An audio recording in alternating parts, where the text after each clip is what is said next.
మేమైతే హైదరాబాద్ దగ్గరలో ఒక 3 గంటల జర్నీ అండి నాకు పట్టింది. జనగాం అనే ఊరు వెళ్ళామండి. అక్కడ 25వ వార్షికోత్సవం అండి బాబా వారిది సందర్భంగా మాకు భజనకి పిలిచారండి.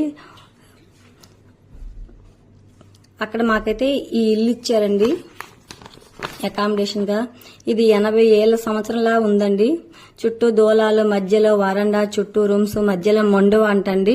వర్షం పడితే ఆ నీరు ఆ మండువా నుంచి బయటికి పోతుందండి. అలాగే చుట్టాలు ఎవరైనా వస్తే అక్కడ కాలు కడుక్కుంటారంట. చాలా ట్రెడిషనల్ గా అనిపించిందండి ఇల్లు. చాలా ఏళ్ళదండి. అంతా దాన్ని ఏమంటారండి, పెంకుటిల్లులా ఉందండి. ఈ దోలాలు ఇవన్నీ చూస్తుంటే నా చిన్నప్పుడు ఉండేవండి మా ఊర్లో కూడా. ఇప్పుడైతే లేవు కానీ ఇలాంటి ఇల్లులు. ఇలాంటివి అయితే చూశాను. Thank you friends. ఆ భజన అనేది కూడా నెక్స్ట్ వీడియోలో పెడతానండి. నాకైతే టిఫిన్ కింద